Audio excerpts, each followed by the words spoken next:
Okay, I've uploaded my file here to the converter and I'm going to hit begin conversion. And now, as you can see, I'm getting this error. And so we're going to dive into what's going wrong here and how you can fix it. So if you're getting this error, go ahead and open your PDF file that you're trying to upload. And we're going to check for something here. So I open that file. And depending on the PDF viewer that you're at, it may be useful to go into a contact sheet view or zoom out so you can see all the pages here. But what we're looking for is any page that looks blank. I can see here page 8 does not look like all the others. So if I click on that, what I see is that it appears that there's some text that's flowing over from the previous page.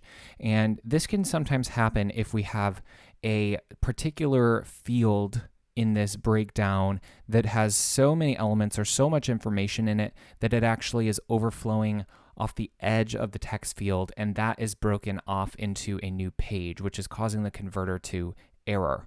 So what we're going to do in this case is just slightly adjust the MSR template before you export so that it can handle that extra information. So now I'm opening my Movie Magic project file, and I'm going to go under the Reports tab. So go under Design, Reports Layout, and open the template that you have imported into Movie Magic. Here is where we're going to be able to make some adjustments to slightly tweak our export format to accommodate the information that we need to accommodate. So back on that PDF export, I see that the information that is flowing over to the other page appears to be information that is from the visual effects column. In this case, this is a very visual effects heavy film, and so there's a lot of data in this field. Now, you may run into this with a different field. So whatever field it is, you're going to go into the report view here. I'm going to zoom in, and we're just going to customize this a little bit. So in this case, I want visual effects to be a bit bigger. So what I'm going to do is I'm going to make this bottom field, all remaining categories, a bit smaller because I don't really need that much room for it on this project. So I've made that smaller. Then what I'm going to do is I'm going to zoom back out here, and I'm going to select by clicking and dragging all the fields below visual effects, and make sure to include these items on the very end, these little double caret items. Those are important for the templater to be able to read. All right, I have those fields below visual effects selected, and I'm just going to use the down arrow on my keyboard to slightly nudge those fields down. Going to keep hitting that until I've moved them all the way down to the bottom. All right, there we go. And now I can click on the visual effects field and drag it and make it much larger here to allow it to accommodate more information. Now if I go in preview on the exporter here, I'm just going to zoom in so we can see it. I can see that visual effects has a lot more room, and if I go over to that one sheet that was causing the issue where I have a lot of visual effects, I can see now that they all fit. They just break into that third line, and we should be good to go. Now, one other area you might run into is if you have a project that has a lot of custom categories, and by that I mean if you have created custom elements besides some of the standard like cast, props, costumes, that data is going to be included in the other categories section here at the very bottom of your breakdown. I can see in my recent export that there's a couple fields that are getting included here in other categories. We've got wardrobe and greenery.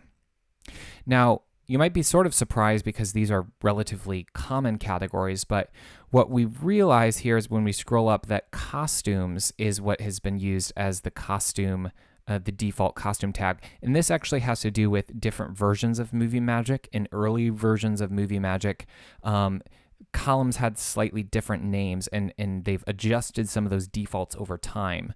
So when this Movie Magic project was made, wardrobe was the default costume column, and now it has changed to costumes. So luckily, it's pretty easy to solve this. What we need to do is just map that wardrobe data into this costumes column. Again, I'm going to find the template in the list of templates here and double click on it to edit. And then I'm going to go to the column that I want to remap. In this case, I'm going to go to costumes, and I'm just going to double click on the box with the blue text, which is where the data actually gets printed. I'll double click on that. And here I can choose which category I want to be displayed in this box. I am going to choose wardrobe right here. I hit OK, and I can see that's updated. Now if I go under the preview, we can see that the wardrobe content is printed there in the costumes field. Just as another example, we see here that the greenery data is being printed in the other categories section. And we see that there is a field here for greens. Again, this is something that Movie Magic updated the default name of in a previous version. So it used to be called greenery. Now it's called greens. Since this is an older project, the greenery data is still being printed out here. So we're just going to go and remap that. I again just open the template. I'm going to find the greens section, double click on greens, and choose greenery, since that is the column in this project. And again, I can choose to, if I want to, rename this column heading. And boom, there we go. So when I preview that specific page, which is right here, I'm no longer seeing any data being printed in other categories, and instead it's being printed under greenery, and that's exactly how we want it. So if you need to customize the columns that you're exporting for any reason, let's say you have so many custom columns that they're actually flowing off the bottom of the page, you can actually rename any of these columns to be what you wish them to be and map them to any custom field. The only real restriction here is that you follow the formatting protocol, which is that you have the name of the column heading, and that always is followed by a vertical pipe character, which you can see here. That can be printed out just by doing shift and back slash on your keyboard. Then the printed column content. And then at the end of that, there's this double caret field. And that's what signifies to our PDF reader to know how to split the different fields from each other. I can do that with any of these columns, so I can customize them as to my need.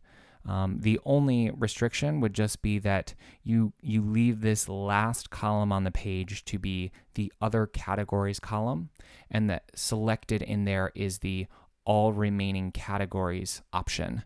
That's sort of the catch-all for anything that's not included in one of the categories above. It will be printed in this last field. So between these two methods, the first one being resizing the fields when there's too much data to fit in them, and customizing where the data is listed, you should be able to resolve any problems that are causing the data to overflow off the bottom of the page. All right, I hope that helps. If you have any questions about this customization process, go ahead and just reach out to us at support@setheroapp.com, or use the chat feature on our website to get a hold of one of our customer service representatives, and we'll help you out right away. Thank you.